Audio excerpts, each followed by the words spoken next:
الحمد للہ رب العالمین والصلاة والسلام علی سید الانبیاء والمرسلین محمد وآلہ وصحبہ اجمعین، اما بعد، اعوذ باللہ من الشیطان الرجیم، بسم اللہ الرحمن الرحیم۔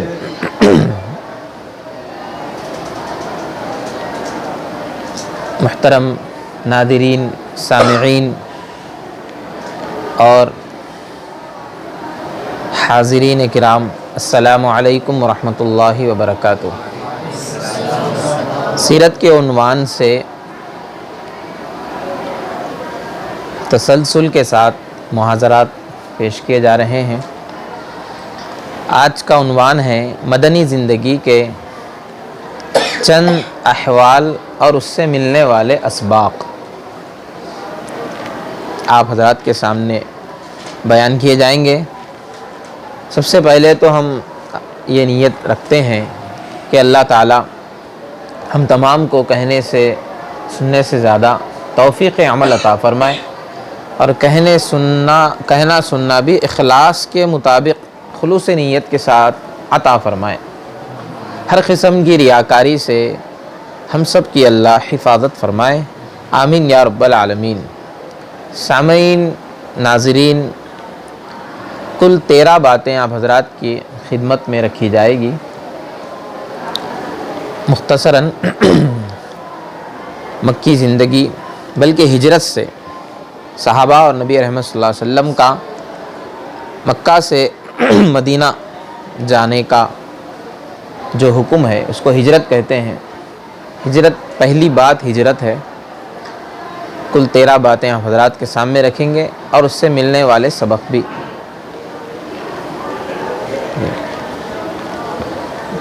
مائک ہے کیا؟ نماز پڑھاتے سمے۔ اعوذ باللہ من الشیطان الرجیم، بسم اللہ الرحمن الرحیم۔ لمسجد اسس علی التقوی من اول یوم احق ان تقوم فیہ رجال یحبون ان یتطہروا، صدق سبحانہ۔ اللہم بارک لنا فی مدینتنا، رواہ مسلم۔ محترم سامعین، حاضرین، 13 باتیں آپ حضرات کی خدمت میں عرض کی جائے گی کہ سب سے پہلی بات ہے ہجرت۔ قریش نے دیکھا کہ اب مسلمان مدینے میں جا کر طاقت پکڑتے جاتے ہیں اور وہاں اسلام پھیلتا جاتا ہے، اس بنا پر انہوں نے دار الندوہ جو ان کا پارلیمنٹ تھا اس میں ایک اجلاس عام کیا۔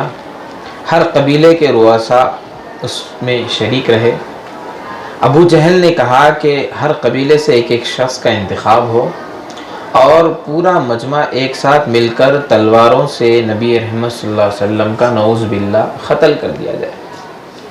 یہ ہجرت سے پہلے ہوا، اور الحمدللہ مدینے میں اسلام ہجرت سے پہلے پہنچ گیا تھا۔ چند لوگ وہاں مسلمان بن گئے تھے، اور وہ لوگ حضور صلی اللہ علیہ وسلم کے بے حد منتظر بھی تھے، اور ادھر مکہ والوں کی دشمنی میں اضافہ ہوتا ہی جا رہا تھا۔ دین میں رکاوٹیں ان کی عادت بن گئی تھی۔ آخر کار یہ لوگ نعوذ باللہ مسلمانوں کو صف ہستی سے اور خود نبی صلی اللہ علیہ وسلم کو صف ہستی سے مٹانے کا اپنے دار الندوہ جو ان کی پارلیمنٹ ہوتی تھی اس میں یہ بات طے کر لیے، اور پھر بنو ہاشم سے قصاص اور بدلے سے بچنے کے لیے انہوں نے یہ بھی سوچا کہ ہر قبیلے کے ایک آدمی کو لیا جائے، تاکہ کل ہم نعوذ باللہ نبی رحمت صلی اللہ علیہ وسلم کو قتل بھی کر دیں تو ہماری ایسی طاقت رہے کہ بنو ہاشم ہم سے قصاص بھی نہ لے سکے۔ اس نیت سے نبی صلی اللہ علیہ وسلم کے گھر کا، آپ صلی اللہ علیہ وسلم کے حجرے مبارکہ کا محاصرہ کر لیا گیا، لیکن چونکہ ان کا یہ پلان اللہ تعالیٰ نے وحی کے ذریعے اپنے حبیب صلی اللہ علیہ وسلم کو پہلے ہی بتلا دیا تھا، تو نبی صلی اللہ علیہ وسلم صدیق اکبر رضی اللہ تعالیٰ عنہ کے ساتھ ہجرت کے لیے روانہ ہو گئے تھے۔ لیکن چونکہ آپ کے پاس امانتیں رکھی ہوئی تھی تو وہ امانتیں دینے کے لیے، واپس کرنے کے لیے انہی کفار کو، انہی دشمنان اسلام کو حضرت علی رضی اللہ تعالیٰ عنہ کو آپ نے اپنے بستر پر لٹا دیا اور کہا کہ دوسرے دن یہ امانتیں واپس کر کے مدینہ آ جائیں۔ چنانچہ ایسا ہی ہوا۔ یہ ہجرت کا ہلکا سا آپ کے سامنے پس منظر رکھا گیا۔ آپ صلی اللہ علیہ وسلم اور صدیق اکبر رضی اللہ تعالیٰ نکل گئے غار ثور میں۔ 3 دن آپ وہاں قیام فرمائے اور چھپے رہے، کیونکہ دشمنوں کی طرف سے بالکل آپ کا پیچھا کیا جا رہا تھا، اور یہ اعلان کیا تھا کفار مکہ نے کہ جو نبی صلی اللہ علیہ وسلم کو صفحہ ہستی سے مٹا دے گا 100 اونٹ کا اس کو انعام ملے گا۔ انعام کی لالچ میں کئی لوگ نکلے۔ الحمدللہ اللہ کے کرم سے آپ صلی اللہ علیہ وسلم مدینہ منورہ بعافیت سہولت کے ساتھ پہنچ گئے۔ یہ ہجرت کا جو ہلکا سا اشارہ آپ کے سامنے رکھا گیا ہے، اس سے ہمیں کیا سبق ملتا ہے؟ پہلا سبق ملتا ہے ایمان بچانے کے لیے ہر چیز کی قربانی دینے کا جذبہ مسلمانوں میں پیدا ہو جانا چاہیے۔ جیسا صحابہ 45 صحابہ ہجرت کر کے مدینہ چلے گئے تھے، حبشہ چلے گئے تھے۔ حبشہ کے الگ ہے صحابہ، ان کی تعداد ملانے پر بہت زیادہ صحابہ ہو جاتے ہیں۔ سب کچھ چھوڑ دی مکہ میں، اپنی پراپرٹی، اپنے کاروبار، حتیٰ کہ غیر مسلم جو ان کے رشتہ دار تھے ان کو بھی، رشتہ داروں کو بھی چھوڑ دیا۔ سب کچھ چھوڑ دے کر اللہ کے حکم پر ایمان کی حفاظت کے خاطر ملک کو چھوڑنا گوارا کر لیا۔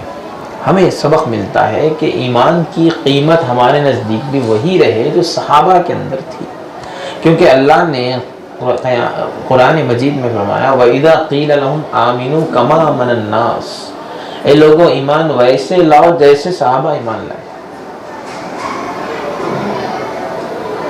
وہ ایمان ہمارے اندر، وہ کیفیت ایمان کی ہمارے اندر پیدا ہونا ضروری ہے کہ اگر حکم ہو جائے اللہ کا ایمان کی خاطر نکل پڑو تو ہم نکلنے تیار ہیں، سب کچھ قربانی دو تو قربانی دینے تیار ہو جائے۔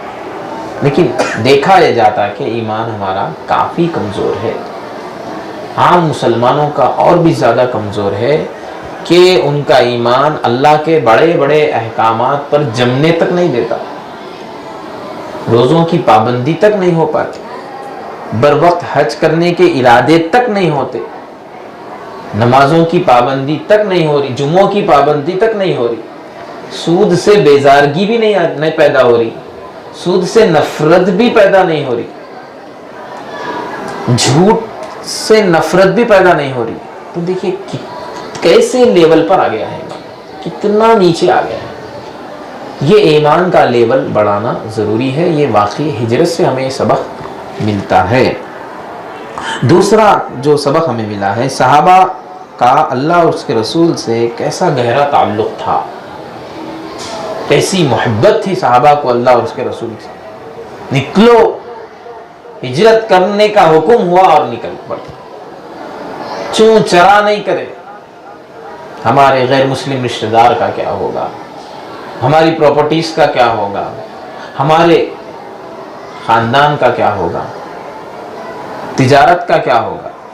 تو ایسا والہانہ محبت والا، قربت والا تعلق نبی صلی اللہ علیہ وسلم سے ہمیں پیدا کرنا، یہ ہمیں ہجرت کے واقعے سے سبق ملتا ہے۔ دوسری بات ہے اہل مدینہ کا اشتیاق زیارت و استقبال۔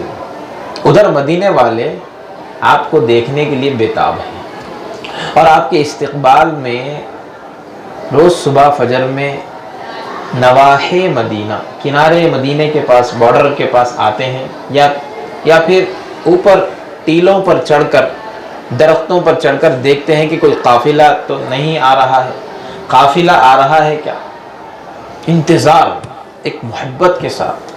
اہل مدینہ آپ کے مکہ مکرمہ سے نکل جانے کی اطلاع پا چکے تھے، اس پر وہ آپ صلی اللہ علیہ وسلم کی تشریف آوری کے منتظر تھے اور ملاقات کی متمنی تھے۔ گویا جشن کا ماحول تھا۔ روزانہ بعد فجر راستے کو تکتے رہتے اور سورج بلند ہونے پر واپس جاتے۔ یوں سمجھے 7-8 بجے تک انتظار میں کھڑے ہو گئے پہاڑوں پہ، تو 11, 12, 1 بجے تک انتظار ہوتا رہا۔ ایک دن، 2 دن، 3 دن۔ ایک دن وہ آ گیا کہ نبی صلی اللہ علیہ وسلم مدینے کے سرحدوں میں داخل ہو گئے۔ ایک یہودی نے قافلے کے آتے ہوئے اثرات کو محسوس کر لیا. دھول ہوتی ہے، قافلہ آ رہا ہے تو آوازیں ہوتی ہیں.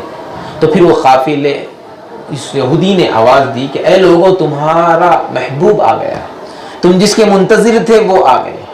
چنانچہ چھوٹی چھوٹی بچیاں، بڑے بوڑھے، پہلے سے چونکہ وہاں اسلام پھیل گیا تھا، سب منتظر تھے آپ صلی اللہ علیہ وسلم کا استقبال کرے اور اپنی محبت کا اظہار کرے. بچیاں آپ صلی اللہ علیہ وسلم کی شان میں طلع البدر علینا من ثنیات الوداع وجب الشکر علینا ما دعا للہ داعی، اس نظم کو، ان اشعار کو پڑھتی چلے گئی. مکہ کے پہاڑوں سے ہم پر 14ویں رات کا چاند آ گیا.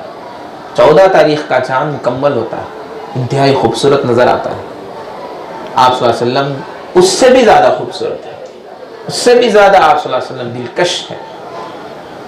تو اس طرح کا استقبال ہوا. یہ اس پوائنٹ میں ہمیں جو سبق ملتا ہے وہ ہے بڑے حضرات کا ہمیں استقبال کرنا چاہیے. کوئی علماء اکرام، دین کے خدمت کرنے والے یا خاندان کے اثر و رسوخ رکھنے والے یا عام مہمان ہی صحیح ہمارے گھر میں، مسجد میں، مدرسے میں، علاقے میں آتے ہیں تو ہم استقبال کریں، ان کا اکرام کریں، ان کا اعزاز کریں. یہ ایک سبق ملتا ہے. دوسرا سبق یہ ہے، اہل مدینہ چونکہ آپ صلی اللہ علیہ وسلم کو نہیں دیکھے تھے، ایک آدھ صحابہ دیکھے تھے جو مکہ آ کر اسلام قبول کر لیے تھے اور پھر وہ مدینے میں جا کر اسلام پھیلائے تھے. تو اہل مدینہ جو مسلمان لوگ تھے حضور آنے سے پہلے اکثر حضور کو نہیں دیکھے تھے، لیکن نئے دیکھنے کے باوجود ایسی محبت کے انتظار میں بےتاب ہے، مشتاق ہے، دیدار کے متمنی ہے، ملاقات کے لیے بےتاب ہے. ایسی محبت، اتفاق سے ہم بھی حضور کو نہیں دیکھیں اور بنا دیکھے ہی محبت اور تعلق ہم نے حضور صلی اللہ علیہ وسلم کے ساتھ جوڑا ہے اور حضور صلی اللہ علیہ وسلم پر ہم نے ایمان رکھا ہے.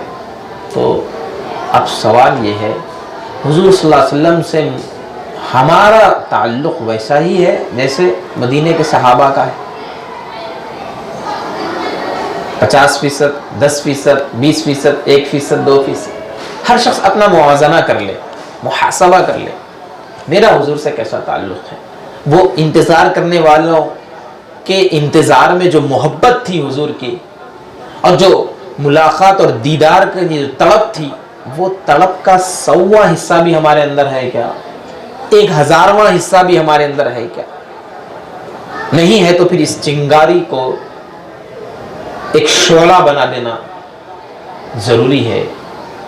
اگر ہم سچے عاشق رسول ہیں، سچے عاشق رسول ہیں تو پھر اس چنگاری کو شعلہ بنا دینا ضروری ہے. ہمارے روزانہ کی روٹین میں 500، 200، 300، 1000 مرتبہ درود شریف کی کثرت ہو. حضور کے ایک ایک عمل کو معلوم کر کے ہم عمل کرنے والے بنے. یہ سبق ملتا ہے ان منتظرین کے انتظار سے، ان استقبال کرنے والے لوگوں سے. اس کے بعد کیا ہوا؟ حضور صلی اللہ علیہ وسلم آئے. آنے پر حضرت وہ لوگ چونکہ حضور کو دیکھے نہیں تھے تو حضرت صدیق اکبر رضی اللہ تعالیٰ عنہ نے یہ احساس کر لیا کہ یہ لوگ حضور کو نہیں دیکھے، چنانچہ یہ لوگ اشتباہ میں پڑ جائیں گے کہ حضور اکرم صلی اللہ علیہ وسلم کون ہے اور آپ کا خادم کون ہے. تو صدیق اکبر رضی اللہ تعالیٰ نے ایسا آپ کے ساتھ چلنا اختیار کیا کہ گویا وہ سمجھ لیں کہ یہ خادم ہے، یہ صحابی ہے اور یہ حضور ہے. حضور صلی اللہ علیہ وسلم کو آپ سایہ دینے لگے اور حضور صلی اللہ علیہ وسلم کے پیچھے پیچھے چلنے لگے تو وہ سمجھ گئے کہ یہ حضور صلی اللہ علیہ وسلم ہے اور صدیق اکبر رضی اللہ تعالیٰ نے یہ ہے. اسی طرح دوستو، کوئی بڑا شخص ہے، خاندان میں اس کا اثر و رسوخ ہے، یا کوئی بڑا عالم دین، خادم دین ہے، تو اس کا ہم ایسا استقبال کریں، ایسا اس کے ساتھ رہیں کہ دیکھنے والوں کو نمایاں طور پر یہ نظر آئے کہ یہ حضرت ہے، یہ حضرت کے چاہنے والے، یہ ہمارے مقتدی ہے، یہ ان کے خادمین ہیں، فرق محسوس ہو. اس طرح سے ہم تھوڑا سا ان کے ساتھ ایسا ادب کے ساتھ بیٹھنے کا اہتمام کریں. یہ بھی ایک سبق ملتا ہے. تیسرا پہلو، نبی صلی اللہ علیہ وسلم جب گئے قبا میں. قبا محلے کا بھی نام ہے, قبا مسجد کا بھی نام ہے. چھوٹی سی مسجد آپ نے فوری وہاں تعمیر کروائی, اور تعمیر کر کے اتفاق سے جمعرات کا دن تھا, جمعہ کی نماز ہوئی. 100 افراد مل کر جمعہ کی نماز ادا کرے, اور اس جمعہ کی نماز میں اللہ کے رسول کا جو پہلا خطبہ ہے مدینے میں وہ یہ تھا. اللہ کے رسول نے فرمایا, جہل اور گمراہی کے گھنے اندھیروں میں خدا بے نیاز نے اپنے بندوں کی ہدایت کی خاطر مجھے آفتاب ہدایت بنا کر بھیجا ہے. اور اسی طرح اللہ کے رسول نے اور بھی بہت ساری تقریر میں باتیں کی, تقریر میں نصیحتیں کی, اللہ سے تعلق کو جوڑنے کی نصیحت, تقوی کی نصیحت, آخرت کی فکر, اور اس طرح سے اپنی سنتوں کو اپنانے کی اللہ کے رسول نے دعوت دی. جو کوئی اللہ کے احکامات کو مانے گا وہ کامیاب ہوگا, جو نہیں مانے گا وہ ناکام ہوگا. اس طرح سے ایک پہلی تقریر تھی مسجد قباء میں. اس پہلو سے ہمیں کیا سبق ملتا ہے؟ اس پہلو سے ہمیں یہ سبق ملتا ہے کہ اللہ کے گھر کی تعمیر میں حصہ لینا, جہاں اللہ کا گھر نہیں ہے فوری اللہ کا گھر بنانا بہت ضروری ہے. ایسی زمین ہو جہاں مسلمان بھی رہتے ہو اور وہاں اللہ کا گھر نہ ہو, کتنی محرومی ہے اس بستی پر. اللہ کے گھر کی تعمیر اور اس کی آبادی کی فکر. اور دوسرا جو سبق ملتا ہے وہ ہے نماز کا اہتمام. آپ صلی اللہ علیہ وسلم مدینے میں گئے, نماز کا وقت ہوا, نماز کی ادائیگی کر کے لوگوں کو بتا دیا کہ اسلام میں توحید کے بعد اگر کوئی سب سے بڑا عمل ہے تو وہ نماز ہے. آج مسلمان عمومی طور پر اپنے اوپر طائرانہ نظر ڈال لیں, دیکھیں نماز جیسے عظیم الشان عمل میں ہم کتنے کوتا ہے اور کتنے پابند ہیں, کس قدر ہم اس عمل کو, اللہ کے رسول کی آنکھوں کی ٹھنڈک کو اپنا رہے ہیں. سب سے زیادہ نماز کا حکم جو دیا گیا ہے قرآن میں, اس پر ہم کس طرح عمل کر رہے ہیں. افسوس ہوتا ہے وہ پیرنٹس پر جو بچوں کو ایسے اسکولز میں ڈالتے ہیں جو روزانہ کی ظہر کی نماز کی پرمیشن تو بہت دور کی بات, جمعہ کی نماز کی پرمیشن بھی نہیں دیتے. ایسے اسکول میں پڑھاتے ہیں اور 9-10 میں بچہ نماز اس پر فرض ہو جاتی ہے, انٹر میں نماز فرض ہو جاتی ہے. لیکن ایسے کالج اور ایسے اسکول کا انتخاب ہے کہ نماز, ظہر کی نماز مسلسل اس کی ناغہ ہو رہی ہے, جمعہ کی نماز اس کی مسلسل ناغہ ہو رہی ہے. اس لیے ضرورت اس بات کی ہے کہ نماز کی اہمیت اسی وقت آئے گی جب نماز کی پابندی ہوگی, اور نماز کی پابندی اس وقت ہوگی جب خود پیرنٹس آگے بڑھے. بڑوں کو دیکھ کر چھوٹے بڑھتے ہیں, چھوٹے سبق حاصل کرتے ہیں. تیسرا کام مدینے میں, تیسری بات جو ہے, چوتھی بات جو ہے وہ ہے آپ صلی اللہ علیہ وسلم جب مدینے میں گئے تو 2 کاموں کی طرف خاص توجہ دی ہے. پہلا کام, مدینے میں آتے ہی مسلمانوں کی تربیت کا نظام. 2 کام درپیش تھے, آنے والے مسلمان, موجودہ مسلمان اور نئے نئے جو روز مسلمان ہوں گے ان کی تربیت کیسا ہو. دوسرا کام, پورے جزیرۃ العرب اور عرب سے باہر اسلام کیسے پھیلے. یہ 2 باتیں پیش نظر تھی, موجودہ مسلمانوں کی تربیت اور پورے جزیرۃ العرب میں اسلام کیسے پھیلے. تو اللہ کے رسول صلی اللہ علیہ وسلم نے اس مقصد کو حاصل کرنے کے لیے 2 کام کیے. ایک کام, مدینے میں پہلے سے یہودی آبادی تھی جن کے 2 مشہور قبیلے تھے, بنو قریظہ اور بنو نذیر. اور مدینے میں پہلے سے کفار اور مشرکین کے 2 قبیلے تھے, بنو اوس اور خزرج. انہی میں سے چند لوگ اسلام بھی قبول کرے تھے. تو یہ چاروں قبیلے اور پھر یہ مسلمان, گویا مذہب کے اعتبار سے 3 مذہبی لوگ ہو گئے, ایک یہودی, ایک مسلمان اور ایک کفار و مشرکین. اللہ کے رسول نے سب سے پہلا کام یہ کیا کہ ان تینوں کو جوڑ کر ایک ایسا معاہدہ کیا جائے کہ سب امن کے ساتھ رہے, اپنے مذہب پر عمل کرتے ہوئے. جیسا ہمارا ہندوستان ملک ہے, 100 کروڑ 130 کروڑ کی آبادی کا ملک, جب 1947 میں آزاد ہوا تو کیسا خوبصورت نظام بنایا گیا, قانون بنایا گیا بالخصوص مذہب کے اعتبار سے کہ بھئی اتنے سارے مذہب والے ہیں، ہر ایک کو اپنے مذہب پر عمل کی اجازت ہے، پرچار کی اجازت ہے، تبلیغ کی اجازت ہے۔ کوئی گنگا جمنی تہذیب ایک قائم ہوئی، پچھلے 70-75 سال سے ملک چل رہا ہے، ایک معاہدہ ہوا، ایک بہترین قانون بنا۔ اللہ کے رسول صلی اللہ علیہ وسلم نے بھی اس سے بہترین قانون بنا دیا کہ سب مل جل کر رہیں گے، اپنے اپنے مذہب پر عمل کریں گے، کوئی کسی کو قتل نہیں کرے گا۔ ایسے اگریمنٹ میں ہوا، یوں سب جنے دستخط کر دیے۔ یہ ایک کام اللہ کے رسول نے وہاں کیا۔ دوسرا کام، مہاجرین اور انصار کے درمیان مواخات قائم کی، بھائی بھائی بنا دیا۔ آنے والے مکہ سے جو صحابہ آئے تھے، مدینے کے مسلمانوں کو بھائی بھائی بنا دیا تاکہ ان کی ضروریات کا خیال رکھے۔ ان دونوں باتوں پر آگے بھی کچھ روشنی ڈالی جائے گی۔ اس سے کیا معلوم پڑا؟ ایک نئے علاقے میں ایک مقتدی جب جاتا ہے تو پھر اس مقتدی کو چاہیے، اس ذمہ دار کو چاہیے کہ وہاں کے حالات معلوم کرے، کیا یہاں جس چیز کی ضرورت ہے، لوگوں کے عقائد کیسے ہیں اور لوگوں کے آپس میں تعلقات کیسے ہیں، اس حساب سے وہاں دین کی خدمت کرے۔ ایک عالم دین کو چاہیے کہ علاقے کے حالات کو معلوم کرے اور علاقے کی اہم جو ضرورت ہے، عقیدے کے اعتبار سے، ملی اعتبار سے، دینی اعتبار سے، اس ضرورت کی تکمیل کی فکر کرے۔ یہ سبق ملتا ہے ان دونوں باتوں سے۔ پانچویں بات جو بولنا ہے، ابھی جو بات کہی گئی کہ یہود اور مشرکین اور مسلمانوں کے درمیان معاہدہ ہوا، وہی پانچویں بات تفصیلاً یہاں آ رہی ہے۔ اس کا عنوان ہے بین قومی امن مشن۔ قومی امن مشن۔ اللہ کے رسول نے مکہ کے مدینے کے سارے لوگوں کو ایک قوم شمار کیا۔ ایسا نہیں بھائی یہود ایک قوم ہے، اوس اور خزرج کفار و مشرکین ایک قوم ہے، آنے والے مسلمان موجودہ مسلمان ایک قوم ہے، ایسا نہیں، ٹکڑوں میں نہیں بانٹ دیا۔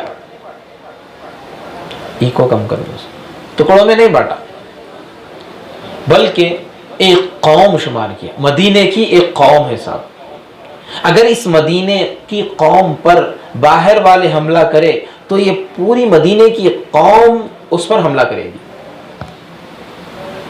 اگر باہر والا مدینے کی قوم پر حملہ کرتا ہے تو پورے مدینے کی قوم اس کا دفاع کرے گی۔ بین مذہبی، بین قومی امن مشن اللہ کے رسول نے اختیار کیا، اور یہودیوں کو یہ پسند آیا، اوس اور خزرج کے کفار کو بھی پسند آیا۔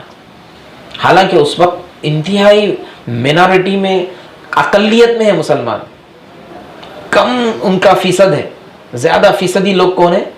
اوس اور خزرج ہے، کفار و مشرک، بنو قریظہ اور بنو نذیر ہے، یہود و نصارہ۔ اس کے باوجود بھی اللہ کے رسول نے بہترین اصول بنائے اور سب مل جل کے رہنے کی بات کرے۔ آپ صلی اللہ علیہ وسلم نے علاقے میں امن و امان کی فضا قائم کرنے اور مذہبی اختلافات کے باوجود قومی اتحاد و اتفاق برقرار رکھنے کی خاطر ایک بین قومی معاہدہ اس کی جانب توجہ فرمائی، تاکہ آپس میں ایک دوسرے کے انسانی اور اخلاقی خطوط پر تعاون و ہمدردی نیز اظہار رائے کی آزادی کا موقع فراہم ہو سکے۔ آپ نے مسلم، یہودی، غیر مسلم قبائل الغرض سب کی دستخطیں لی، اور بعض قبائل کے پاس آپ بذات خود پہنچے اس کام کے لیے۔ بھائی ہم ایک قوم کا ایک فرد مل بن کے رہیں گے، آپ اپنے مذہب پر عمل کریے۔ یہ ہمارے اصول ہم مرتب کر رہے ہیں کہ ہم آپس میں نہیں لڑیں گے، آپس میں ہم مل جل کر رہیں گے۔ الحمدللہ یہ معاہدہ میثاق مدینہ کامیاب ہوا اور سب نے اس کو پسند کیا، لیکن اس کو آگے اس میں گڑبڑی پیدا ہوئی، اس معاہدے کو توڑنا شروع کیا یہودیوں نے، آگے اس کی تفصیل آ رہی ہے۔ لیکن جب تک بھی یہ قائم رہا کافی فائدہ ہوا، مل جل کر لوگ رہتے رہے۔ اس سے ہمیں کیا سبق ملتا ہے؟ غیر مسلم سے جن باتوں پر ہم اتحاد کر سکتے ہیں، اب ہندوستان میں ان باتوں پہ ہم غیر مسلم سے مل کے رہنا، یہ سبق ملا۔ کیا سبق ملا بھی؟ غیر مسلم سے ہم کن باتوں پہ اتحاد کر سکتے ہیں؟ مدارات کا مطلب ہے کوئی پریشان حال غیر مسلم ہے تو اس کے ساتھ ہیلپ کرنا، خیر خواہی کا معاملہ کرنا، اور غیر مسلم پڑوسی پریشان ہے اس کی مدد کرنا۔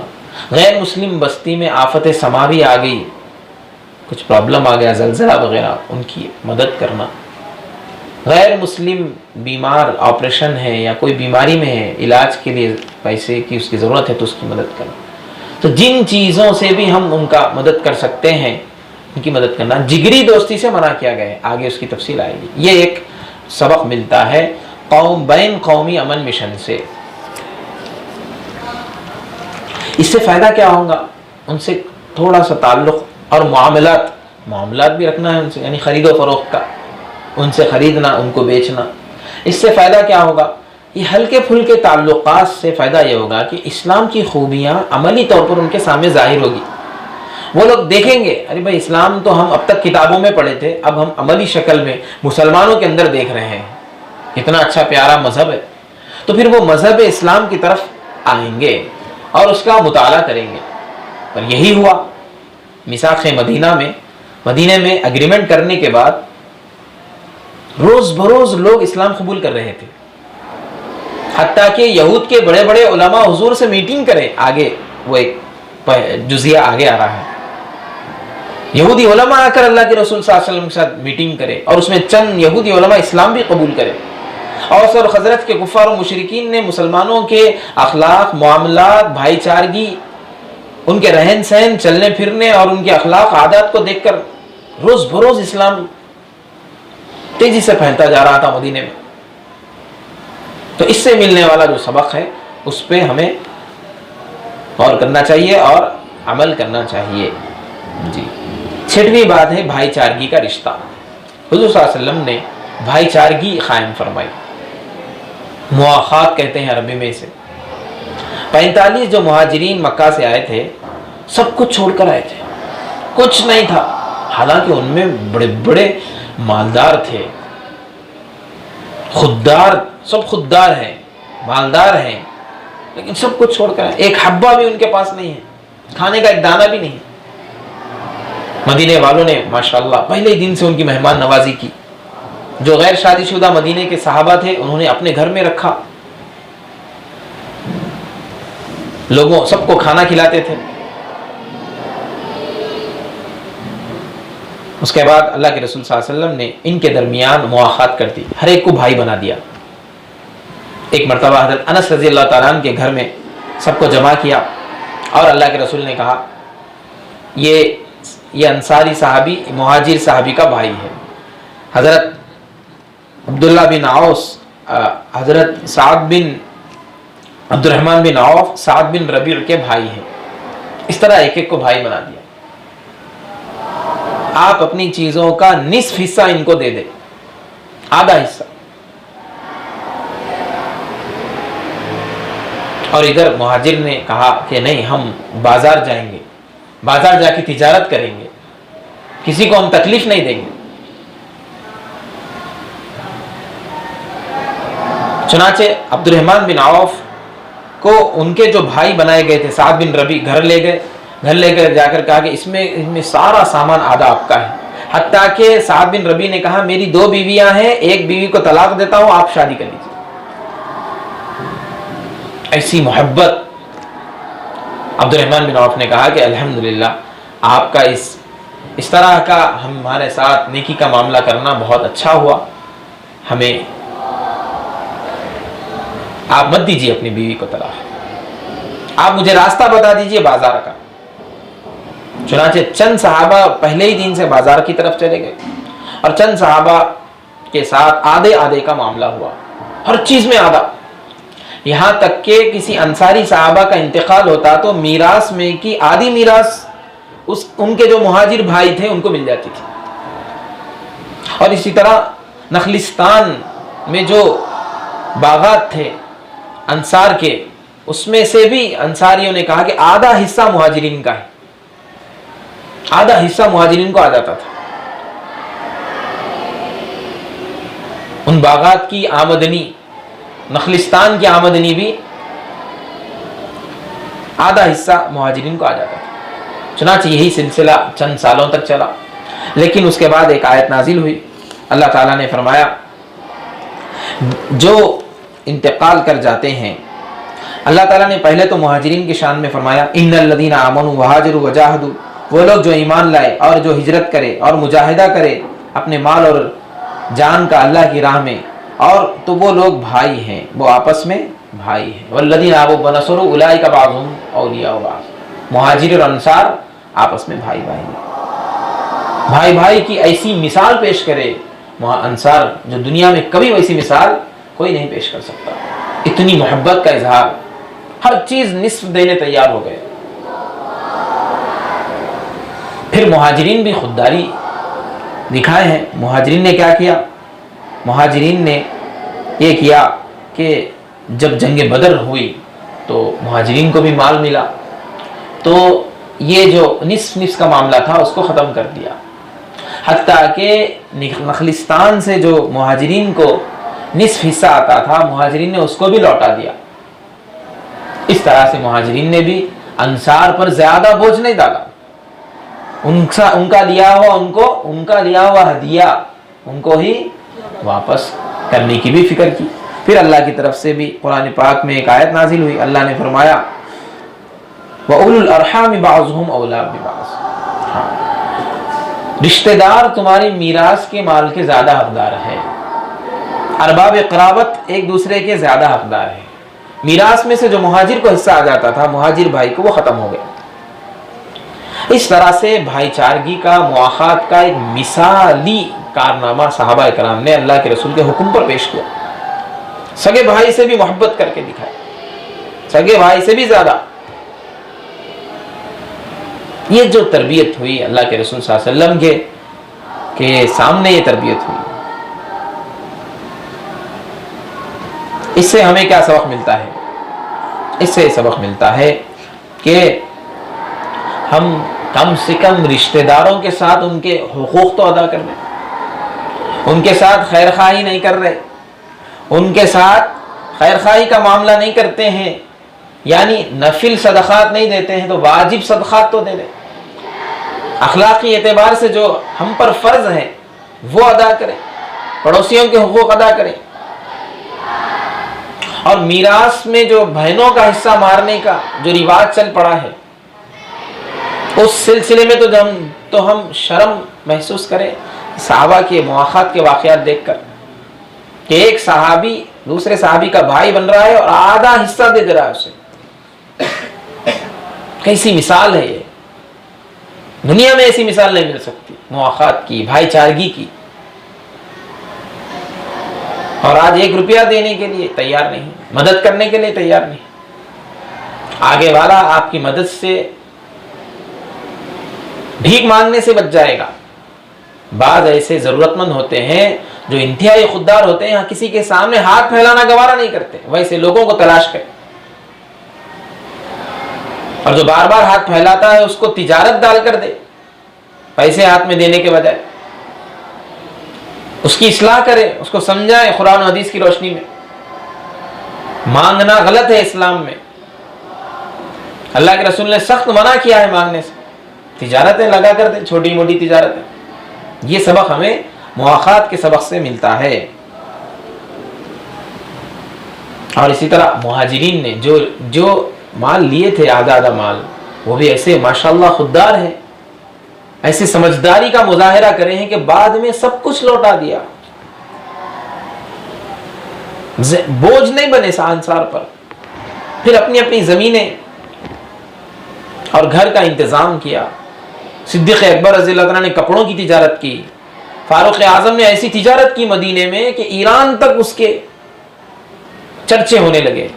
عثمان غنی رضی اللہ تعالیٰ نے کھجور کی تجارت کی بہت بڑے پیمانے پر۔ اس طرح سے اپنی ضرورت اپنے ہاتھ سے پورا کرنا، اپنے ہاتھ کی کمائی پر زور دیا گیا، سبق دیے۔ صحابہ اکرام بھی، مہاجر صحابہ اکرام بھی تجارت میں لگ کر امت کو یہ سبق دے رہے ہیں کہ تم اپنے ہاتھ کی حلال کمائی کو زیادہ ترجیح دو، دوسرے کے اوپر ڈیپینڈ ہونے سے بچو۔ آپ کی ذہنی صلاحیت، آپ کی جسمانی صلاحیت سے جو آپ حاصل کر سکتے ہیں وہ حاصل کریں، جتنا بھی حاصل آپ لکھ پتی نہیں بن سکتے، آپ اپنی ضرورت تو پوری کر لیں۔ بھیک مانگنے سے بچیں، دوسروں پر موقوف رہنے سے، ڈیپینڈ رہنے سے بچیں۔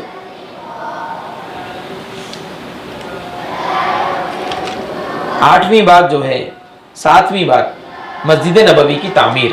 اب ایک اور مسجد کی ضرورت تھی، بڑی مسجد، جو نہ صرف مسجد ہو بلکہ اسلامی ہیڈ کوارٹر ہو۔ تو حضرت ابو ایوب انصاری رضی اللہ تعالیٰ عنہ کے گھر کے قریب ایک مسجد کے لیے ایک جگہ تھی۔ صدیق اکبر رضی اللہ تعالیٰ نے قیمت دے کر اسے خریدی اور مسجد نبوی تعمیر ہو گئی۔ مسجد نبوی تعمیر ہوئی تو اللہ کے رسول صلی اللہ علیہ وسلم نے اسلامی حکومت کی بنیاد ڈال دی۔ یہیں سے سلاطین وقت کو دعوت نامے جاتے تھے۔ سلاطین وقت مطلب بڑے بڑے دور دراز بادشاہوں کا، آگے اس کا ذکر آ رہا ہے۔ یہیں مقدمات کے فیصلے ہوتے تھے، صحابہ کی تربیت یہیں، ذکر کے حلقے یہیں ہوتے تھے، علم و معرفت کے دروس ہوتے تھے، جہاد کے لشکر، محتاجوں کی حاجت روائی۔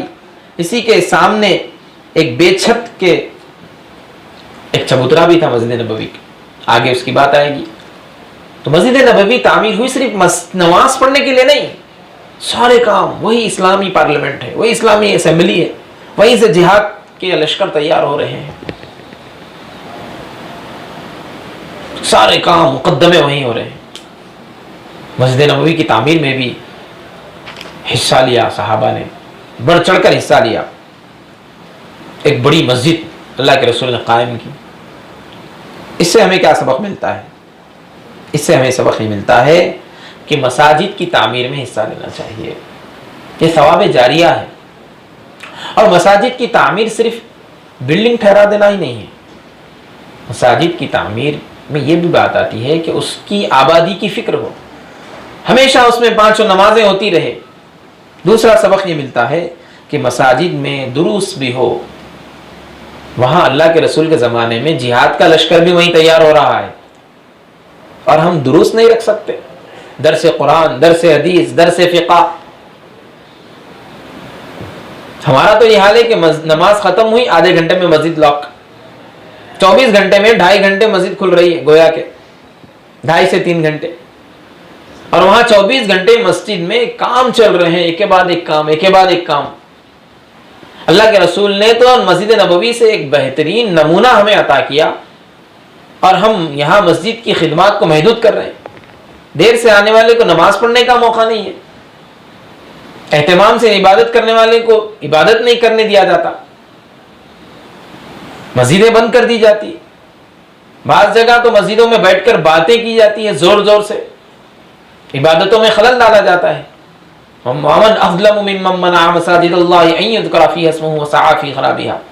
اس سے بڑا ظالم کون ہے جو مسجد میں عبادت سے روکے، مسجد کو شہید کر کے عبادت سے روکے، مسجد کو بند کر کے عبادت سے روکے، مسجد میں باتیں کر کر نمازیوں کے خلل ڈالنے میں عبادت سے روکے، سب سے بڑا ظالم ہے۔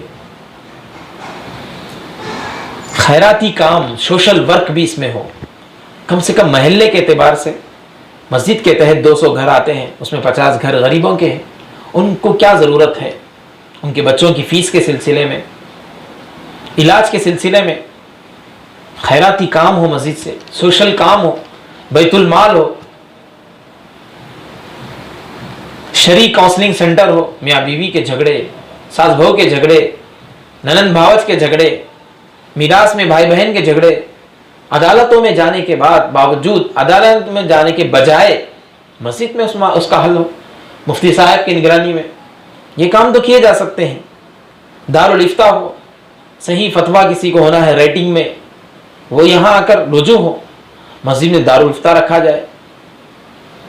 بہت سارے ایکٹیویٹیز ہیں، بس مسجد کی کمیٹی کو شعور کی ضرورت ہے، صحیح علم کی ضرورت ہے، صحیح عالم دین کی رہبری کی ضرورت ہے۔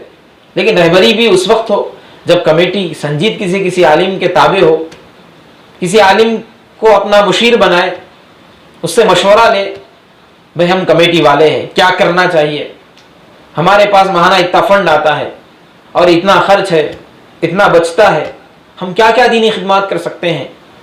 اللہ نے ہمیں اپنے مسجد کے، اپنے گھر کے خدمت کے لیے اتنے سالوں کے لیے چن لیا ہے، ہم کیا کیا کر سکتے ہیں آخرت کے ذخیرے کے لیے۔ آئے مفتی صاحب ہمیں مشورہ دیجیے۔ ہمیں کام سکھائیے. مسجد نبوی میں ہونے والے جو کام تھے اس میں ہم کیا کیا اسٹارٹ کر سکتے ہیں ہندوستان کے تناظر میں, ہندوستان میں رہتے ہوئے. کوئی پوچھے تو صحیح, کوئی رہنمائی قبول تو کرے, کوئی مشورے کو تو قابل عمل سمجھے. تو ضرورت اس بات کی ہے کہ مسجد کو ہمہ جہتی خدمات مسلمانوں کی بنایا جائے. محلے کے غربا کی فہرست بھی مسجد والوں کے پاس ہو کہ ان کو کس چیز کی ضرورت ہے, کاروبار کی ضرورت ہے, بچوں کی فیس کی ضرورت ہے. محلے کے چھوٹے بچے کل کے مسجد کے یہی ذمہ دار ہیں, کل کے مسجد کے یہی مصلی ہیں. ان چھوٹے بچوں کو آپ اگر نظر انداز کرتے ہیں, ان کی تعلیم تربیت کیسے آباد ہوگی فیوچر میں؟ یہ موجودہ کمیٹی ختم ہونے کے بعد, موجودہ امام جانے کے بعد, موجودہ مصلیاں ختم ہونے کے بعد کہاں سے مصلیاں آئیں گے؟ ضرورت اس بات کی ہے کہ جو لاکھوں کروڑوں روپے لگا کر مسجدوں کو بنایا جا رہا ہے, مسجدوں کی آبادی اور ہمہ جہتی امت مسلمہ کی ضروریات کی تکمیل کی فکر بھی ہو, ہمہ جہتی خدمات بھی ہو اس میں. 8ویں بات ہے صفہ چبوترا. مسجد نبوی سے متصل ایک چبوترا تھا. اس چبوترے پہ وہ صحابہ جن کی شادی نہیں ہوئی تھی اور جن کے کوئی بڑے خاص کاروبار نہیں تھے, وہ صحابہ 24 گھنٹے پہ رہتے تھے. تھوڑی دیر کے لیے لکڑیوں کا کام کر لیتے تھے, لکڑی چند اس میں سے لکڑیاں کاٹتے تھے, لکڑیاں چنتے تھے اور بیچتے تھے. پھر اس کے بعد یہیں آ کر قرآن سیکھنا, حدیث سیکھنا, سکھانا, ذکر اللہ میں, تلاوت میں, سیکھنے سکھانے میں مصروف رہتے. گویا یہ مدرسہ تھا, پہلا مدرسہ تھا صفہ چبوترا. حضرت ابو ہریرہ رضی اللہ تعالیٰ عنہ سب سے بڑے اسٹوڈنٹ تھے سمجھیے اس مدرسے کے. 24 گھنٹے پڑے رہتے تھے, کھانے کی فکر نہیں, کپڑوں کی فکر نہیں, بستر کی فکر نہیں, رہنے کی فکر نہیں, تعلیم حاصل کرنا, احادیث یاد کرنا. اللہ کے رسول صلی اللہ علیہ وسلم نے بہت ہمت افزائی کی, ان کو سکھایا.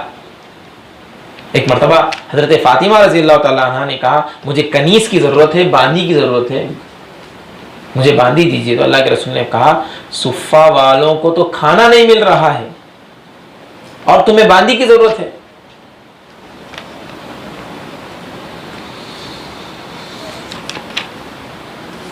آپ نے فرمایا تم کو کنیز دوں یا اور صفے والے بھوکے مرے؟ اہل صفہ کھانے کی فکر کرے بغیر تعلیم میں مصروف رہتے تھے.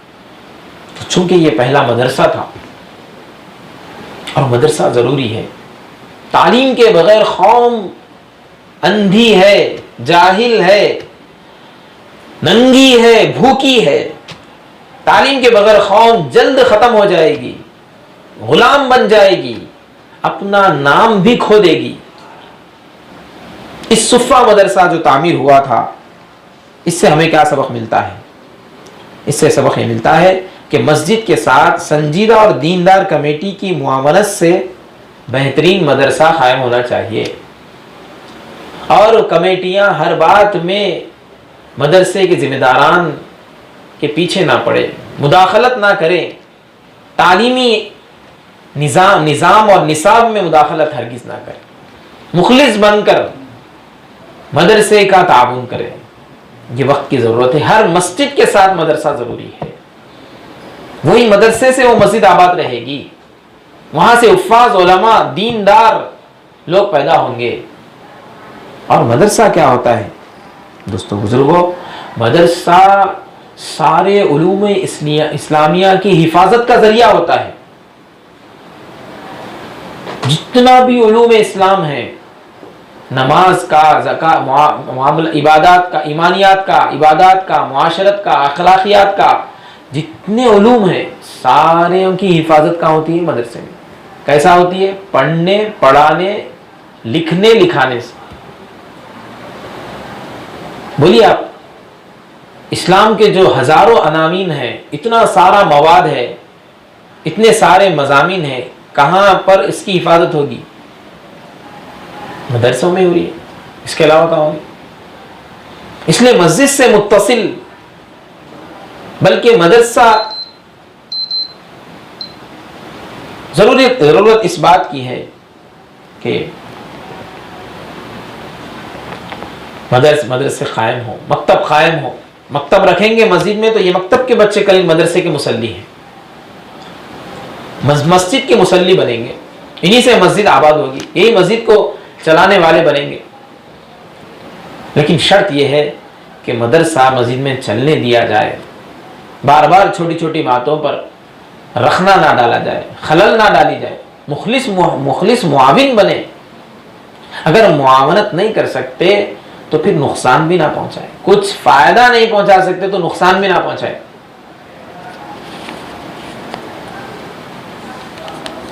عموماً شہر میں 1,000 گز پر مسجد بنی ہوئی ہے اور مصلی صرف گراؤنڈ فلور پر آتے ہیں. 2 منزل کی مسجد ہے. Ground floor, first floor, second floor اور ٹیرس صرف عید کے دن اور جمعہ کے موقع پر بھرتا ہے. باقی 6 دن سیکنڈ فلور اور فرسٹ فلور خالی رہتا ہے. آپ ایک مدرسہ نہیں چلا سکتے. 100 بچوں کی ایمان کی فکر، 100 بچوں کی دینی تعلیم کی فکر نہیں کر سکتے. اتنی بڑی عمارت ہے، لاکھوں روپے اس پہ خرچ ہوا ہے. 6 دن تک سیکنڈ فلور خالی پڑا ہوا ہے. اس کا صحیح استعمال وقت کی ضرورت ہے. یہ بچے کل کے مساجد کے امام بنیں گے، مدارس کے مدرس بنیں گے، داعی بنیں گے، مبلغ بنیں گے، دنیا کے کونے کونے میں دین پھیلانے والے بنیں گے. سنجیدگی سے کمیٹیوں کو سوچنے کی ضرورت ہے. اور پیسہ لگانے والے بھی ہے، لیکن صحیح کام کر کے بتلانے والے ہونا چاہیے. تو مخلص معاون بھی اللہ تعالیٰ عطا کرتے ہیں.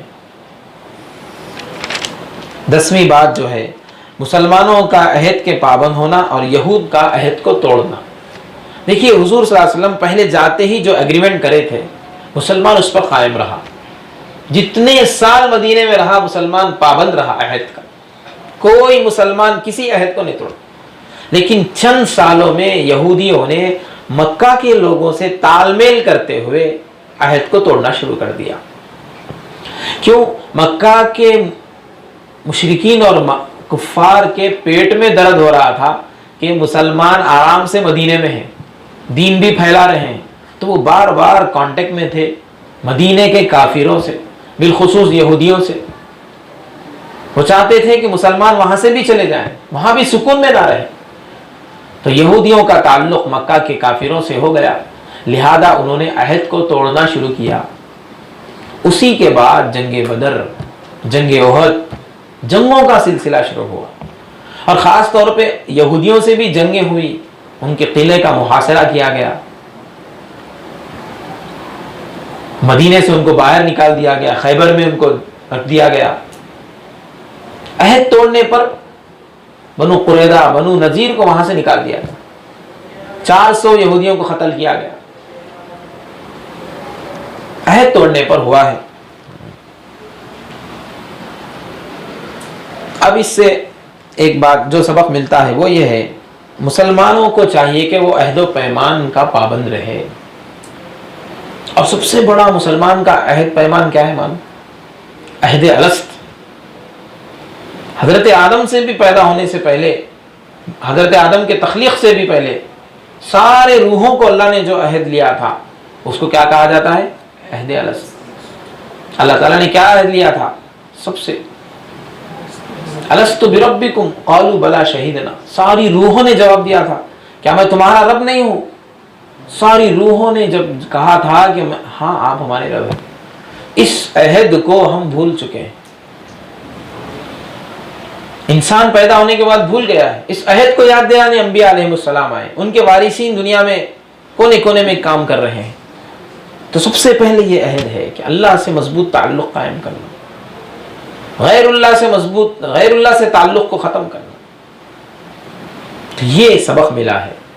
مدینے میں مسلمان عہد و پیمان کے ساتھ رہے. ہمیں یہ سبق ملتا ہے کہ ہم بھی پوری زندگی عہد و پیمان کے ساتھ رہے. کسی سے وعدہ کرے تو وعدہ پورا کرے، دھوکہ نہ دے کسی کو. بیوی، بچے، رشتہ دار، اللہ رسول ساروں کے حقوق ادا کرنے والے بنے. انما تؤد الامانات الی اہلھا، اللہ تعالیٰ حکم دیتے ہیں کہ تم کیا کرو، امانتوں کو امانت والوں تک پہنچاؤ۔ دوسرا سبق یہ ملا ہے الکفر ملۃ واحدۃ، کفر کیا رہتا، ایک ہی مذہب رہتا۔ مکہ کے کافر وہ بھی مسلمان کے دشمن، یہود کے مدینے کے یہود بھی مسلمان کے دشمن، یہ کافر بھی مسلمان کا دشمن، وہ کافر بھی مسلمان کا دشمن، سارے کافر ہمیشہ مسلمان کے دشمن رہتے ہیں، یہ بات معلوم ہوئی۔ کیونکہ یہود نے چند دنوں میں، چند سالوں میں معاہدے کو توڑ دیا اور مکہ والوں کا ساتھ دیا، اور یہود حسد پر بھی اتر آئے تھے کہ دھیرے دھیرے مدینے میں مسلمانوں کی میجورٹی ہو رہی ہے، ان کا نام بلند ہو رہا ہے، ہم اکثریت سے جا کر اقلیت میں آ رہے ہیں۔ بیرونی دشمنوں سے بھی وہ تعلق قائم کر لیے، مکہ والوں سے بھی تعلق قائم کر لیے مسلمانوں کے خلاف۔ تو معلوم یہ ہوا سارے کافر کیا ہوتے ہیں، مسلمان کے دشمن ہوتے ہیں، چاہے آپ کے سامنے خیر خواہی کتنی بھی وہ کرے، زبانی کتنی بھی خیر خواہی دکھائے۔ یہ ہمیں سبق ملتا ہے یہودیوں کے نقض عہد سے۔ اس لیے اہل کفر سے جگری دوستی ہرگز نہیں کرنے کا، لا تتخذوا المؤمنون الکافرین اولیاء، اللہ نے کہا مسلمانوں کو چاہیے کہ وہ کافروں کو جگری دوست نہ بنائیں۔ پہلے جو بات کہی گئی تھی نا، جگری دوست کی بات نہیں کہی تھی، ان سے ہم رفاہی تعلق رکھنے کی بات کہی گئی تھی۔ کوئی پرابلم میں ہے ہندو تو غیر مسلم، تو اس سے تعلق رکھنے کی بات کہی گئی تھی، مدارات کی بات کہی گئی تھی، مواسات کی بات کہی گئی تھی، موالات کی بات نہیں کہی گئی۔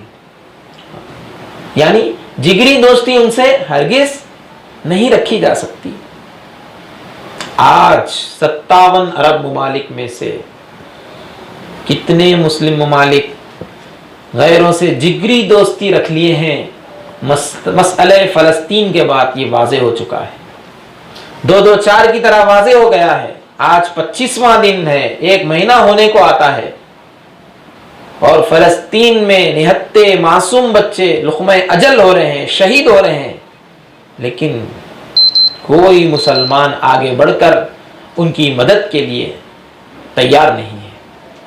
اتنے بڑے بڑے عہدوں پر بیٹھے ہوئے ہیں، اتنے بڑے بڑے ممالک کے صدر بنے ہوئے ہیں، بادشاہ بنے ہوئے ہیں، نہ فوج کے ذریعے مدد کرتے ہیں، نہ پیسوں کے ذریعے مدد کرتے ہیں، الا ماشاء اللہ۔ کیا وجہ ہے، کیا چیز ہے اندر؟ کیا یہ یہودیوں سے جگری دوستی نہیں ہے؟ کیا یہودیوں کا جو الائنس ہے ان کے ساتھ جگری دوستی نہیں ہے؟ حتیٰ کہ ایک عرب ممالک میں سے ایک ملک تو خود فلسطینیوں کے خلاف ہتھیار بھیجتا ہے۔ اللہ اکبر، کتنا ایمان اور کتنا ضمیر بک چکا ہے، ایمان کس سطح پر آ گیا ہے اور ضمیر کس طرح ختم ہوتا جا رہا ہے۔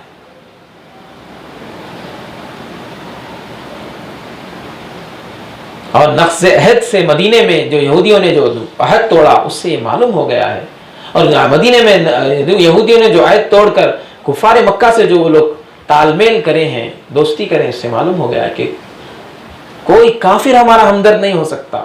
پھر بھی کافروں کے گود میں بیٹھے ہوئے ہیں، دنیاوی ٹکوں کے خاطر، چند ٹکڑوں کے خاطر فلسطین کی کوئی مدد کرنے کے لیے تیار نہیں۔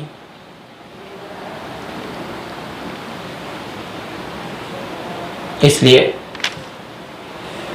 الکفر ملۃ واحدۃ کہا جاتا ہے کہ سارا عالم کفر ایک ہی جیسا ہوتا ہے، چاہے وہ مشرق کے ہو مغرب کے ہو، سب اسلام کے دشمن ہیں، کسی کو اپنا جگری دوست مت بناؤ۔ 9ویں بات وہ یہ ہے علماء یہود کی حاضری۔ یہودی علماء بھی حضور کی خدمت میں آئے، جب حضور مکہ میں مدینے میں آئے تھے، ان کو معلوم ہوا کہ ایک مکہ میں ایک شخص ہے جو نبوت کا دعویٰ کرتا ہے، تو وہ سب یہودی علماء چونکہ تورات میں حضور کی علامتیں پڑھ چکے تھے، حضور کے پاس آئے، میٹنگ کرے، تو تورات کی ساری علامتیں حضور میں وہ پا لیے، پہچان لیے کہ یہ آخری نبی ہے، کیونکہ تورات میں تفصیل سے تھا۔ تو یہودی علماء میں سے چند تو اسی وقت ایمان لائے جو سنجیدہ تھے، لیکن اکثر جو بدقسمت تھے جن کی قسمت میں محرومی تھی، وہ سب کچھ جان کر بھی ایمان سے محروم رہے اور مسلم دشمنی کو انہوں نے اختیار کیا۔ اس سے کیا سبق ملا؟ اس سے سبق یہ ملا کہ یہودیت کی پوری تاریخ میں ایک آدھ یہودی سنجیدہ ہے، تھوڑے سے سنجیدہ ہے اور حق بات کو قبول کر لیتے ہیں۔ دوسری بات کیا معلوم ہوئی؟ اکثریت ان کی پہلے ہی دن سے مسلمانوں کی دشمن ہے، مسلمانوں کا نام صفحہ ہستی سے مٹانا چاہتے ہیں، جس کی واضح دلیل 70-80 سال سے فلسطین اور غزہ کی زمین پر قبضہ کرنے سے، ناجائز قبضے سے معلوم ہو رہی ہے۔ کسی نے کیا خوب کہا تھا کہ وہ مغرب کا ناجائز پلہ ہے، اسرائیل مغرب کا ناجائز پلہ ہے، اسے ختم بھی رکھنے نہ دیا جائے سرزمین مقدس یعنی فلسطین پر۔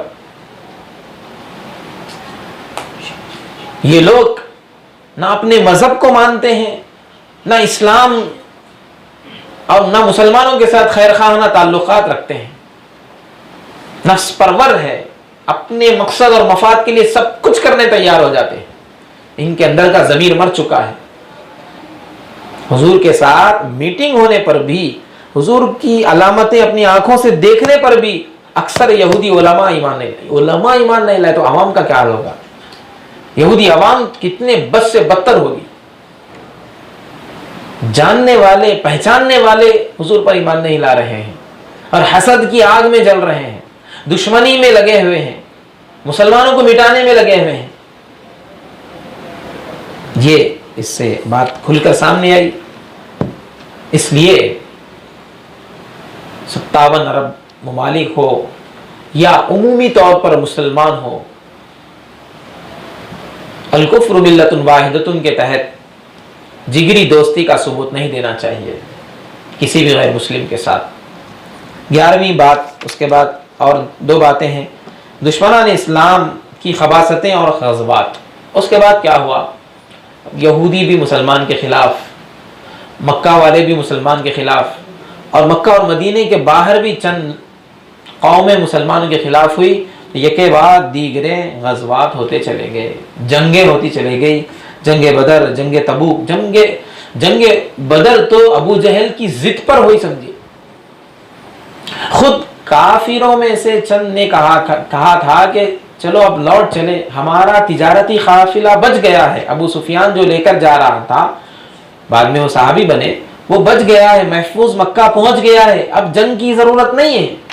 ابو جہل کی ضد، اس کا غرور جنگ کی نوبت لاتا ہے اور پھر اللہ تعالیٰ اس کو نیست و نابود کر دیتے ہیں۔ پھر جنگ احد، جنگ خندق، جنگ حنین، جنگ تبوک، یہ ساری جنگیں ہوئی ہے۔ یہ کافروں کے خباثتوں کی وجہ سے، ان کی شرارتوں کی وجہ سے۔ جنگ کا جو سبب ہوتا تھا وہ تھا نقض عہد کو توڑ دینا، اور دوسرا سبب ہوتا تھا کافروں کا مسلمانوں پر اقدامی حملہ۔ تو مسلمان دفاعی حملہ کرتے تھے۔ اذن للذین یقاتلون بانہم ظلموا، پارہ 17 میں اللہ نے فرمایا ہم نے اجازت دے دی ہے کہ ان کے ساتھ قتال کرو جو تم پر ظلم کرے۔ تو یہ دفاعی جہاد ہے، اقدامی جہاد نہیں ہوتا اسلام میں۔ ایک کافر قوم، کافر ملک ہے بازو، انہیں اپنی جگہ ہے، ہم اپنی جگہ ہے، ہم جا کے اسے مار رہے ہیں، ایسا نہیں ہوتا۔ اس سے جو عہد رہتا، وہ عہد توڑتا ہے تو پھر جہاد ہوتا ہے، یا پھر وہ حملہ کرتا ہے تو پھر جہاد ہوتا ہے۔ اس میں ہمیں سبق یہ ملتا ہے کہ جہاد کی وجوہات یہ ہوتی ہے کہ نقض عہد، اور اسی طرح دفاعی جہاد، اور اسی طرح ایک اور بات یہ معلوم ہوتی ہے کہ اسلام امن پسند مذہب ہے، امن پسند مذہب ہے۔ اسلام میں نہیں ہے کہ مار توڑ کرنا، کسی کو مارنا، قتل کرنا، یہ اسلام میں نہیں سکھایا جاتا۔ اسلام میں تو ایک جان کو پوری عالم کی جان قرار دیا گیا۔ جسم میں ایک جگہ مار لگنے پر پورا جسم کیسا درد ہوتا ہے، پورا جسم اس کو متفکر ہو جاتا ہے، یہ یہاں پر مار لگا ہے تو کس طرح اس کو دور کیا جائے۔ اسی طرح ایک شخص کا انتقال ہوتا ہے تو پورا عالم اسلام ہل جاتا ہے۔ ایک شخص کی موت سارے عالم کی موت ہے۔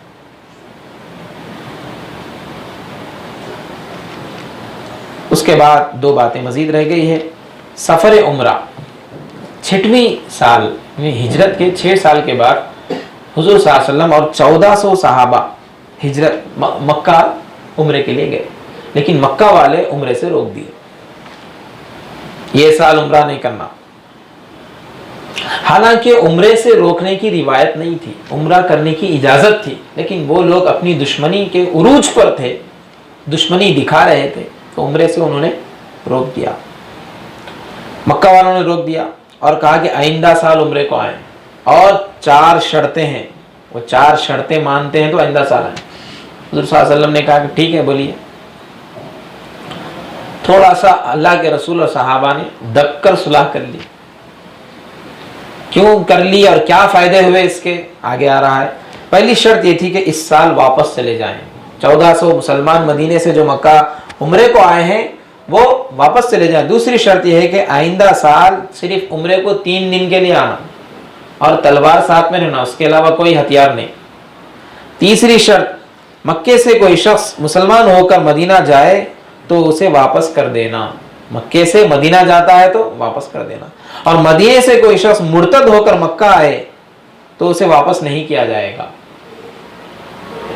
چوتھی شرط، 10 سال تک ہم جنگ نہیں کریں گے۔ اور شرطیں مان لیے اللہ کے رسول۔ اس صلح حدیبیہ اس کا نام پڑ گیا، کیوں؟ حدیبیہ کی جگہ پر یہ صلح ہوا، یہ ایگریمنٹ ہوا تھا۔ اس کا ذکر اللہ نے قرآن میں فرمایا اور اس کو فتح مبین کہا اللہ نے۔ تمہارا صلح حدیبیہ میں واپس آ جانا ناکامی نہیں ہے، کامیابی ہے، ایک بڑی فتح ہے۔ وہ کیسا بڑی فتح ہوئی؟ بڑی فتح یہ ہوئی کہ اس کے بعد مسلمان کھل کر عرب میں اور آس پاس دین اسلام پھیلانے لگ گئے۔ چنانچہ 6 ہجری میں 1400 مسلمان تھے نا، 8 ہجری میں 10,000 مسلمان ہو گئے اور مکہ بھی فتح ہو گیا۔ تو اس سے سبق یہ ملا کہ بعض مرتبہ جذبات کو قابو میں کر کر ٹھنڈے دماغ سے بھی فیصلہ لینا پڑتا ہے۔ جیسا صحابہ اکرام نے، حضور صلی اللہ علیہ وسلم نے صلح حدیبیہ کے موقع پر ان کی شرطوں کو مان کر واپس چلے گئے، 2 سال میں اللہ نے فتح عطا کر دی، 1400 صحابہ سے 10,000 صحابہ ہوئے اور مکہ پھر سے مسلمانوں کے قبضے میں آ گیا، مکہ فتح ہو گیا، کئی ہزار لوگ اسلام میں قبول کرے۔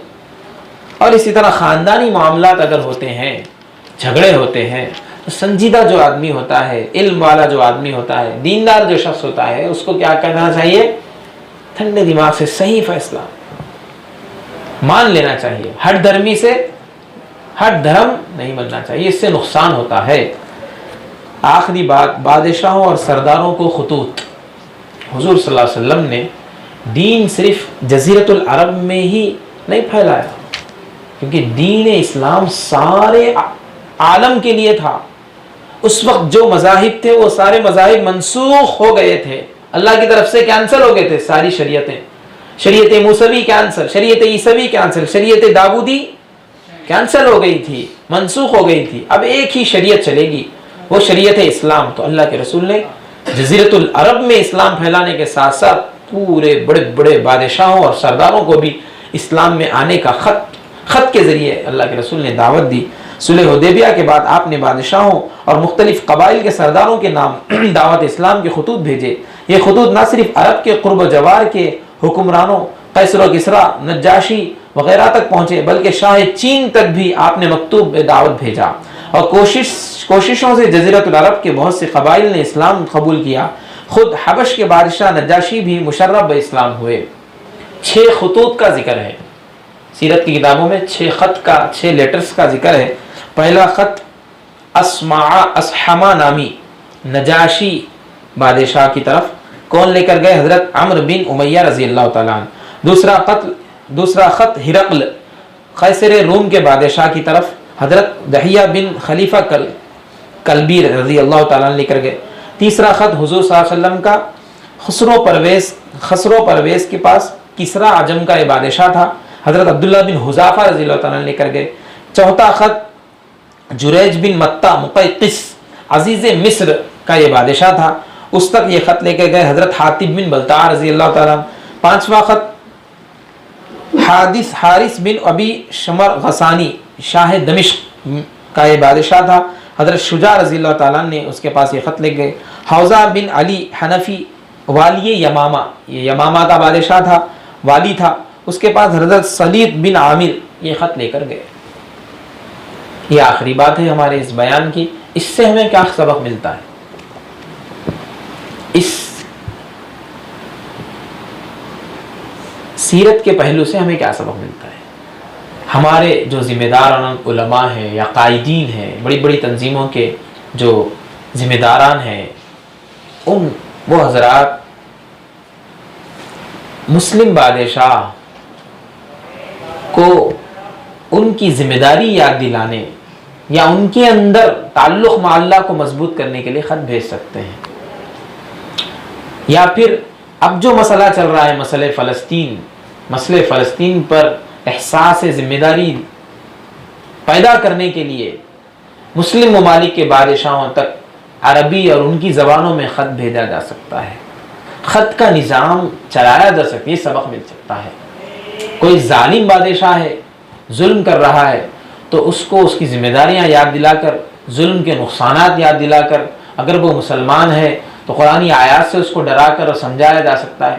اگر وہ غیر مسلم ہے تو انسانیت کے ناطے اسے کوئی خط بھیجا جا سکتا ہے. یہ نظام سیرت سے ہمیں معلوم ہوتا ہے.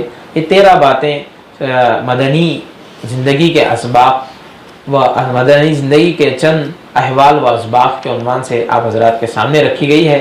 اس سے ہمیں یہ سب سے پہلی بات جو ہمیں اس میں سب سے اہم سبق جو ہمیں لینا ہے وہ یہ ہے کہ ہم مسلمانوں کو سیرت سے لگاؤ پیدا کرنا ہے. سیرت کا مطالعہ ضروری ہے.